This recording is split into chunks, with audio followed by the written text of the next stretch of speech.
जी, मैं Arvind Yadav APS classes Kurwar से। जैसा कि आप समझ पा रहे हैं ना कि आज जो चर्चा होगी कुछ महत्वपूर्ण संरचना पर या मानव में भ्रूणीय परिवर्धन जो चैप्टर है क्लास 12th का, उसमें काफ़ी इम्पोर्टेंट फैक्ट बातें हैं जो टीजीटी पीजीटी के लिए काफ़ी इम्पोर्टेंट है। और हम ये समझेंगे कि जो किन्नर होते हैं वो कैसे होते हैं, उनमें कौन सी कमियां हो जाती हैं कि उन्हें किन्नर बोला गया, गायनेंड्रोमार्फ क्या होता है, इस बात को पूर्णतया समझने का प्रयास करेंगे।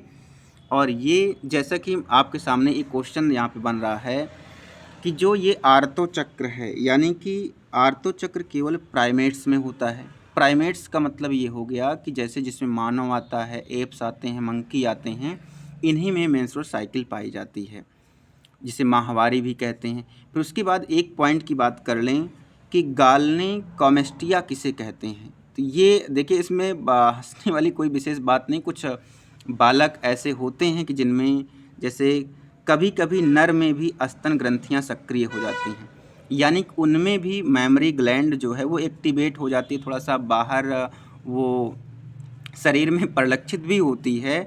तो उस अवस्था को गालने कॉमेस्टिया कहा जाता है, ठीक है ना। मतलब जैसे लड़कों में ऐसा होता है, बाकी तो जो जिम वाले हैं उनको तो भाई मेहनत से वो अपने तैयार करते हैं, बॉडी बनाते हैं। तो लेकिन ये जो अपने आप से इननेचुरली होता है उसे गालने कॉमेस्टिया कहते हैं भाई। उसके बाद हम आपके सामने इधर से 2-3 क्वेश्चन को लेके आ रहे हैं।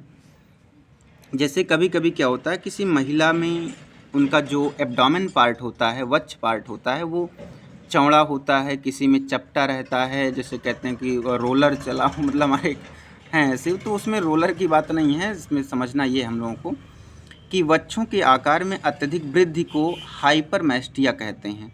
तो वक्ष का बढ़ना है वो फीमेल का करेक्टर है, एब्डोमेन, ठीक है।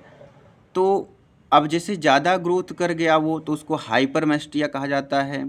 अगर हम कहते हैं कि वक्ष भाग या मेमोरी ग्लैंड जो है, स्तन ग्रंथियां बिल्कुल छोटी हैं, तो उसको आप कहते हैं हाइपोमेस्टिया कहते हैं। ये ध्यान रखिए, जब छोटा होगा वक्ष भाग मेमोरी ग्लैंड तो हाइपोमेस्टिया, जब मेमोरी ग्लैंड और वक्ष का जो आकार बड़ा हो जाएगा तो उसको कहेंगे हाइपरमेस्टिया। आप बिल्कुल देख पा रहे होंगे, समझ पा रहे होंगे, बातें स्पष्ट है। इन दोनों लाइन को आप देख लें, ये और ये। फिर उसके बाद नर से संबंधित कुछ बातें हैं। तो देखिए, शुक्राणुओं की संख्या में कमी होने पर इसे ओलिगोस्पर्मिया कहते हैं। जब मनुष्य में नर में शुक्राणु की संख्या कम रहती है तो उसको कहते हैं ओलिगोस्पर्मिया। और जब वीर्य में यानी सीमन में जीवित शुक्राणुओं की संख्या अनुपस्थित हो, यानी कि उसमें जीवित शुक्राणु ही ना रहें, जो फर्टिलाइजेशन के योग्य ही ना हो, तो उसे कहते हैं एजोस्पर्मिया कहा जाता है भाई। अब बात आती है किन्नर की।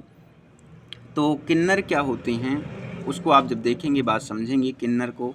तो किन्नर में क्या होता है, अगर वो लेडी किन्नर है, हम ये कहते हैं, तो उसमें जो है मेंस्ट्रुअल साइकिल नहीं पाई जाती है, नहीं चलती है। उनके जो रिप्रोडक्टिव आर्गन हैं वो छोटे होते हैं और उनमें मेंस्ट्रुअल साइकिल या माहवारी ये सब प्रक्रिया नहीं होती है।